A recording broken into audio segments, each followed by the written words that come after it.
সাবেক প্রধানমন্ত্রী শেখ হাসিনার বিরুদ্ধে মানবতা বিরোধী অপরাধের অভিযোগের রায় যে সোমবার 17 নভেম্বর জানানো হবে, গত বৃহস্পতিবারই ঢাকার আন্তর্জাতিক অপরাধ ট্রাইব্যুনাল এই সিদ্ধান্ত জানিয়েছিল। ওই রায়ের তারিখ সামনে রেখে শনিবার রাতেও ঢাকার বেশ কিছু জায়গায় ককটেল বিস্ফোরণের ঘটনা ঘটেছে বলে জানা যাচ্ছে।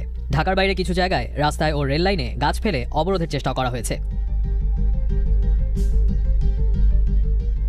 এর আগে শেখ হাসিনার রায়ের তারিখ জানানোকে কেন্দ্র করে 13 নভেম্বর ঢাকায় লকডাউন কর্মসূচি ডেকেছিল কার্যক্রম নিষিদ্ধ ঘোষিত আওয়ামী লীগ। 13 নভেম্বরের আগের কয়েকদিন ঢাকার বিভিন্ন জায়গায় ককটেল বিস্ফোরণ ও যানবাহনে আগুনের মতো ঘটনাও ঘটেছিল। আওয়ামী লীগ সেসব নাশকতার দায় অস্বীকার করলেও সরকারের পক্ষ থেকে এসব ঘটনার জন্য আওয়ামী লীগকেই দায়ী করা হয়। এবার 17 নভেম্বর রায় ঘোষণাকে কেন্দ্র করেও আইন শৃঙ্খলা রক্ষাকারী বাহিনী প্রস্তুত রয়েছে বলে জানিয়েছেন বাংলাদেশের অন্তর্বর্তী সরকারের স্বরাষ্ট্র উপদেষ্টা। 17 তারিখে রায় ঘোষণা করা হবে, এটা তো কনফার্ম, সে আপনাদের কোর্টে থেকে জানিয়ে দিয়েছে। এটার জন্য আইন শৃঙ্খলা বাহিনী তাদের যার প্রস্তুতি নেওয়া নিয়েছে এবং এটার ক্ষেত্রে কোনো ধরনের কোনো রকম কারো কোনো আশঙ্কা নেই। নাশকতার আশঙ্কায় 13 নভেম্বরের কয়েকদিন আগে থেকে ঢাকায় আইন শৃঙ্খলা রক্ষাকারী বাহিনীর উপস্থিতি ও তৎপরতা যেমন স্বাভাবিকের তুলনায় বেশি ছিল, 17 নভেম্বরের আগেও একই চিত্র দেখা যাচ্ছে ঢাকার বিভিন্ন রাস্তায়। সোমবার কোনো পক্ষ যেন নাশকতা করতে না পারে তা নিশ্চিত করতে জামায়াতে ইসলামের কর্মীরা মাঠে থাকবে বলে রবিবার এক সংবাদ সম্মেলন করে জানিয়েছে দলটি। 17 নভেম্বরের রায় ঘিরে নৈরাজ্য সৃষ্টির পরিকল্পনা চলছে এমন মন্তব্য করেছেন বিএনপি মহাসচিব মির্জা ফখরুল ইসলাম আলমগীরও। এদিকে রবিবার ঢাকার আন্তর্জাতিক অপরাধ ট্রাইব্যুনালের প্রসিকিউটর জানান, সাবেক প্রধানমন্ত্রী শেখ হাসিনা সহ স্বরাষ্ট্রমন্ত্রী আসাদুজ্জামান খান কামাল ও তৎকালীন পুলিশ প্রধান চৌধুরী আব্দুল্লাহ আল মামুনের বিরুদ্ধে সর্বোচ্চ শাস্তি দাবি করেছে প্রসিকিউশন। সর্বোচ্চ শাস্তি মৃত্যুদণ্ড প্রার্থনা করেছে ট্রাইব্যুনালের। শুধু তাই নয়, এবং এই আসামিদের সম্পত্তি বাজেয়াপ্ত করে এই মামলায় বা এই ঘটনায় যারা ভিকটিম আছে, শহীদ আছে, আহত পরিবার আছে, তাদের বরাবর হস্তান্তরের প্রার্থনা আমরা জানিয়েছিলাম। ট্রাইব্যুনাল ন্যায় বিচারের স্বার্থে যে আদেশ দিক না কেন প্রসিকিউশন সেটা মেনে নেবে। আইসিটির প্রসিকিউটর আরও জানান যে রায়ে দোষী সাব্যস্ত হলে নারী হিসেবে বিশেষ কোনো ছাড় পাবেন না শেখ হাসিনা। যেটা আমাদের দেশে সিআরপিসি আছে, সেখানে জামিন প্রদানের ক্ষেত্রে নারীকে, অসুস্থকে এবং কিশোর বালক শিশুদেরকে প্রিভিলেজ দেওয়া আছে, কিন্তু রায় প্রদানের ক্ষেত্রে নারীকে আমাদের সাধারণ আইনেও কোনো আলাদা প্রিভিলেজ দেওয়া হয় নাই, আর আমাদের এই আইনেও কোনো আলাদা প্রিভিলেজ নেই। অর্থাৎ রায় প্রদানের ক্ষেত্রে আসামি নারী হোক পুরুষ হোক, তিনি তার অবস্থানে থেকে কি অপরাধ করেছেন সেই অপরাধের গ্র্যাভিটি বিবেচনা করে শাস্তি প্রদান করা হবে। 2024 সালের জুলাই আগস্টে হওয়া অভ্যুত্থানে মারণাস্ত্র ব্যবহারের নির্দেশ দেওয়ার পাশাপাশি শেখ হাসিনা সহ 3 আসামির বিরুদ্ধে মোট 5টি অভিযোগের বিষয়ে 17 নভেম্বর সিদ্ধান্ত জানাবে আন্তর্জাতিক অপরাধ ট্রাইব্যুনাল। গত বছরের 5ই আগস্ট ভারত চলে যাওয়া শেখ হাসিনার অনুপস্থিতিতেই এসব অভিযোগের বিচার কাজ চলেছে। শেখ হাসিনা সম্প্রতি বিবিসি সহ বেশ কয়েকটি বিদেশি গণমাধ্যমে সাক্ষাৎকার দিয়ে তার বিরুদ্ধে আনা এসব অভিযোগ অস্বীকার করেছেন। বাংলা বলার জন্য আপনি জেলখানায় নেবেন, ভাবিকালের ইতিহাসের কাছে কি জবাব দেবেন? শেখ হাসিনার আওয়ামী লীগ মানেই বাংলাদেশ। একটা সংলাপ হবে, আলোচনা হবে। প্রথম আমি কয়েকজন সাংবাদিকদের কাছ থেকে টেলিফোনে জানতে পেরেছিলাম যে আমরা যাচ্ছি কি যাচ্ছি না। আমার মনে হয়েছিল এটা সরকার ডাকছে।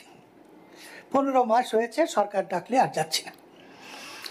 ইলেকশন হওয়ার আগ পর্যন্ত আর সরকারের কোনো ডাকে আলোচনা করতে যাচ্ছি না।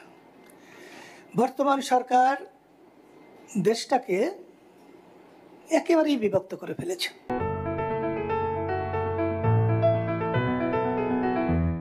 কিন্তু কিছু কিছু ক্ষেত্রে শেখ হাসিনা মানেই বাংলাদেশ, শেখ হাসিনার আওয়ামী লীগ মানেই বাংলাদেশ, শেখ হাসিনা মানেই বঙ্গবন্ধু শেখ মুজিব। আপনার জয় বাংলা পছন্দ না হতে পারে, কিন্তু সেই জয় বাংলা বলার জন্য আপনি জেলখানায় নেবেন, ভাবিকালের ইতিহাসের কাছে কি জবাব দেবেন? জবাব নাই। রাষ্ট্র নির্বাচন কমিশনের কথা শুনবে। নির্বাচন কমিশনের বাইরে ওই কদিন কারো কোনো কর্তৃত্ব নেতৃত্ব থাকার কথা না। অতীতেও ছিল না, কিন্তু অতীতে তা হয় নাই। বঙ্গবন্ধু নিহত না হলে, নির্বাসিত জীবন যাপন না করলে আমি আজকে আপনাদের সামনেও কথা বলতে পারতাম না। কারো সামনে কথা বলার জন্য যে যোগ্যতা অর্জন করতে হয় সেটাও আমার ছিল না। আমি জামাত ইসলামকেও সম্মান করতাম, ভালোবাসতাম। তারা যদি খালাস নিয়তে একজন বান্দা আল্লাহর কাছে যেভাবে কাঁদলে আল্লাহ শোনেন, ঠিক সেইভাবে বাংলাদেশের মুক্তিযুদ্ধে তাদের ত্রুটি, তাদের অন্যায়, সেটা যদি দেশবাসীর কাছে ক্ষমা চাইতেন, তাহলে আমি তাদেরকেও ভালোবাসতাম। আমি আগে খুব মিথ্যা কথা বলতাম, ছোটোবেলায় খুবই মিথ্যা বলতাম, এবং মিথ্যা যারা সৃষ্টি করেছে তারাও হয়তো আমার কাছে মিথ্যা বলতে গিয়ে হেরে যেত। আমি যত বড় হয়েছি, বয়স হয়েছে, মিথ্যা আমার কাছে সব থেকে ঘৃণার বিষয় হয়েছে। আমাকে আপনারা ইচ্ছা করলে যে কেউ আমাকে খুন করতে পারেন, আমি কোনো বাধাই দেব না, কিন্তু আমাকে দিয়ে মিথ্যা বলাতে পারবেন না দেহে প্রাণ থাকতে। আমার মন যা বলে, হৃদয় যা বলে, তার বাইরে আমি যাই না। আজকেও আপনাদের যেটা আমি বলতে এসেছি, গত নির্বাচনে আমি দাঁড়িয়েছিলাম, 24-এর যে নির্বাচন হয়েছে সেই নির্বাচনে আমি দাঁড়িয়েছিলাম। আমি খুশি হয়েছি, এই জন্য খুশি হয়েছি যে এই যে আল্লাহ যে পরিবর্তন এনে দিয়েছেন। আমি কিন্তু মনে করি না এই পরিবর্তন জামাত এনেছে, বিএনপি এনেছে, বা এই যে এখন যে কি নাম এনসিপি করেছে ওরা এনেছেন, আমি এটা মনে করি না। আল্লাহ যতটা অসন্তুষ্ট হলে আল্লাহ কোনো শাসককে তার গতি থেকে সরিয়ে দেন, তা পরিপূর্ণভাবে আমার বোন শেখ হাসিনা করেছেন। তার জন্য আল্লাহর তরফ থেকে গজবের কারণেই তিনি তার ক্ষমতা হারিয়েছেন। দর্শক, রাজধানীর নিরাপত্তা ও রাস্তাঘাটের পরিস্থিতির খবর জানবো কারণ বাজার থেকে আমাদের সাথে যুক্ত হচ্ছেন সহকর্মী নাদিয়া শারমিন। নাদিয়া, আগামীকাল মানবতা বিরোধী অপরাধে শেখ হাসিনার রায় এবং একই সাথে আওয়ামী লীগের শাটডাউন কর্মসূচি ঘিরে রাজধানীর নিরাপত্তা ও রাস্তাঘাটের পরিস্থিতি কেমন দেখছেন জানাবেন। ধন্যবাদ বুশা। আসলে আমি এখন আছি শাহবাগে, কারণ বাজারে নয়। তো শাহবাগের পরিস্থিতি যদি বলি, এখন পর্যন্ত আমি যতদূর দেখতে পাচ্ছি এখানে পুলিশের অবস্থান যতটুকু আছে তার চেয়ে বেশি এখানে যানজট বা অন্যান্য গাড়ি চলাচল যেটি সাধারণত রবিবার সন্ধ্যায় দেখা যায় সেই ধরনেরই পরিস্থিতি এখানে রয়েছে। আমি যদি ক্যামেরা পার্সনের সাহায্য নিয়ে দেখিয়েও দেই, এখানকার অবস্থা আপনি দেখতে পাচ্ছেন। যেটি বাড়তি রয়েছে সেটি হচ্ছে মোড়ে মোড়ে কিছু পুলিশ রয়েছে। মূলত পুলিশ এখানে যে কয়জন দায়িত্ব পালন করেন তার থেকে হয়তো 1-2 জন করে বেশি রয়েছেন। এর বাইরে বড় কোনো পার্থক্যের জায়গাটি এখান থেকে দাঁড়িয়ে এখনো দেখা যাচ্ছে না, বা আমরা যতটুকু ঘুরে দেখেছি সেরকম কোনো দেখা যাচ্ছে না। হয়তো সাদা পোশাকে নজরদারি থাকলেও থাকতে পারে, কিন্তু বাড়তি যে নিরাপত্তার ব্যবস্থাটা সেটি এখনো পর্যন্ত আমরা এখানে সেই অর্থে দেখিনি। আর এখানকার শাটডাউন পরিস্থিতির কথা যদি বলি, যে সকাল থেকে ওই একটি ককটেল বাদ দিলে এরপরে আর বড় কোনো ঘটনা আজকে সারাদিনে ঘটেনি বলেই আমরা জেনেছি, বা এখনো কোনো তথ্য আমাদের আসেনি এই ধরনের যে কোনো সংঘর্ষ বা কোনো গাড়ি পোড়ানো বা কোনো ককটেল বিস্ফোরণের ঘটনা ঘটেছে। কাজেই এখন পর্যন্ত বলা যায় আসলে শাটডাউন কার্যক্রমের যে লকডাউন কার্যক্রম যেটি বলা হচ্ছিল সেগুলোর মধ্যে থেকে ওই ধরনের কোনো আন্দোলনকারী মিছিল বা এই জিনিসগুলো দেখা যায়নি, বরং আজকেও কিছু মানুষ গ্রেফতার হয়েছে বলে আমরা জানতে পেরেছি, ডিবি অফিস থেকে জানানো হয়েছে। এবং পুলিশ যেটি বলছে, যেটি আগের রিপোর্টেও আপনি শুনছিলেন বুশরা, যে এখানকার নিরাপত্তা ব্যবস্থা কিন্তু আজকে যেটি বাড়ানো হয়েছে কালকে সেটি আরও বেশি বাড়ানো হবে, এবং যেই পুলিশরা সাধারণত দায়িত্ব পালন করে তার বাইরে আরও অনেক বেশি পুলিশ রাখা হবে এই জায়গাগুলোতে, বিশেষ করে গুরুত্বপূর্ণ যে পয়েন্টগুলো রয়েছে সেই পয়েন্টগুলোতে।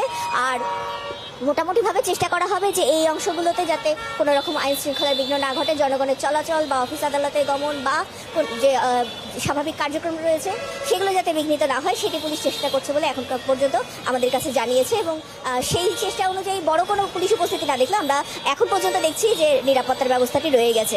বুশরা। নাদিয়া, অনেক ধন্যবাদ আপনাকে আমাদের সাথে যুক্ত হওয়ার জন্য। দর্শক, রাজধানী শাহবাগ থেকে আমাদের সাথে যুক্ত হয়েছিলেন সহকর্মী নাদিয়া শারমিন, জানাচ্ছিলেন নিরাপত্তা ও রাস্তাঘাটের পরিস্থিতির খবর। 24 গণঅভ্যুত্থানের পর থেকে ঢাকার সাথে ইসলামাবাদের সম্পর্ক শীতল হতে থাকে। কূটনৈতিক সম্পর্কের সঙ্গে সঙ্গে বাড়তে থাকে অর্থনৈতিক ও বাণিজ্যিক সম্পর্ক, যা কোনোভাবেই মানতে পারছে না ভারত। এমন অবস্থায় বাংলাদেশ ও পাকিস্তানের মধ্যে সম্পর্ক আরও শক্তিশালী করে গড়ে তোলার উপর জোর দিয়েছেন জমিয়তে উলামা ইসলাম পাকিস্তানের সভাপতি মাওলানা ফজলুর রহমান। সম্প্রতি বাংলাদেশ সফরে এসে এই আহ্বান জানান তিনি। বিস্তারিত জানাচ্ছেন এসআই রাজ। 7 দিনের সফরে 11 নভেম্বর বাংলাদেশে আসেন পাকিস্তানের শীর্ষ ও আলোচিত রাজনীতিবিদ, বিরোধী দলীয় নেতা, জমিয়তে উলামায়ে ইসলাম পাকিস্তানের সভাপতি মাওলানা ফজলুর রহমান। এদিন রাত 11:20 আমিরাত এয়ারলাইন্সের একটি ফ্লাইটে তিনি ঢাকার হযরত শাহজালাল আন্তর্জাতিক বিমানবন্দরে অবতরণ করেন। সে সময় বিমানবন্দরে তাকে স্বাগত জানান জমিয়তে উলামায়ে ইসলাম বাংলাদেশের সভাপতি মাওলানা ওবায়দুল্লাহ ফারুক সহ জমিয়ত নেতারা। পরে 15 নভেম্বর ঢাকার সোহরাওয়ার্দী উদ্যানে আয়োজিত খতমে নবুয়ত সম্মেলনে বিশ্বের অন্যতম প্রভাবশালী এই নেতা বলেন, বাংলাদেশ 1 পা এগোলে পাকিস্তান 2 পা এগিয়ে আসবে। 16 নভেম্বর এক প্রতিবেদনে এই তথ্য জানিয়েছে সংবাদ মাধ্যম দ্য ডন। ধর্মীয় ওই সমাবেশে মাওলানা ফজলুর রহমান বলেন, বাংলাদেশের মানুষের সক্রিয়তা ও উদ্যম শক্তিশালী এবং ধর্মভিত্তিক আন্দোলন অবশ্যই স্থিতিশীলতা ও আদর্শের ধারাবাহিকতা বজায় রাখতে হবে, সহিংসতা নয়। দুই দেশের মধ্যে ঐক্যবদ্ধ ঈমানের বন্ধন এমন এক শক্তিশালী সম্পর্কে আবদ্ধ যা কখনোই মুছে যাবে না।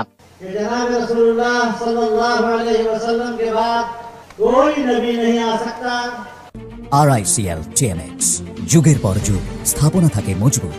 মাওলানা ফজলু জানান, পাকিস্তানের প্রতিনিধি দল শুধু অনুষ্ঠানে যোগ দিতে নয়, পাকিস্তানের জনগণের শুভেচ্ছা বার্তাও বাংলাদেশিদের কাছে পৌঁছে দিতে এসেছে। খতমে নবুয়তের বিষয়ে সম্মেলনের মূল প্রতিপাদ্য তুলে ধরে তিনি বলেন, এটি দুই দেশের জনগণের এক অভিন্ন বিশ্বাস। बंगाल के लोग, बांग्लादेश के लोग तहरीकी मिजाज के लोग हैं। इस मकसद की तरफ জেইউআইএফ সভাপতি জোর দিয়ে বলেন, পাকিস্তান ও বাংলাদেশের মুসলমানরা একই উম্মার অংশ। উপমহাদেশের আলেমদের মতামত তুলে ধরে তিনি বলেন, কেউ যদি মহানবী হযরত মুহাম্মদ সাল্লাল্লাহু আলাইহি ওয়াসাল্লামের পর নবুয়তের দাবি করে তাহলে ওই ব্যক্তি ইসলামের আওতার বাইরে। এই সম্মেলনে দুই দেশের পারস্পরিক সৌহার্দ্য ও বন্ধুত্ব আরো গভীর হবে বলেও আশা প্রকাশ করেন তিনি। এছাড়া এই সম্মেলনে দেশের বিভিন্ন রাজনৈতিক নেতাদের পাশাপাশি অন্যান্য আলেমরাও বক্তব্য রাখেন। কানুনি সকল ব্যবস্থা জাতীয় সংসদে আলাপ আলোচনার মাধ্যমে গ্রহণ করা হবে ইনশাআল্লাহ। আবার 5 মের মতো ঢাকা অবরোধ করতে হবে। শুধু ঢাকা নয়, প্রয়োজনে জাতীয় সংসদের দিকে লং মার্চ করতে হবে। আমাদের লিগের পায়দার হয়ে কাদিয়ানিকে অবশ্যই ঘোষণা করব। সংসদের ভিতরে আইন পাস করব। কাদিয়ানি কাফের অবশ্যই ঘোষণা করব। ভিডিওটি এই পর্যন্ত ছিল। দেখা হচ্ছে পরবর্তী অন্য কোনো ভিডিও নিয়ে। সেই পর্যন্ত সকালে ভালো থাকবেন, সুস্থ থাকবেন এই কামনা করছি। আসসালামু আলাইকুম ওয়া রাহমাতুল্লাহ।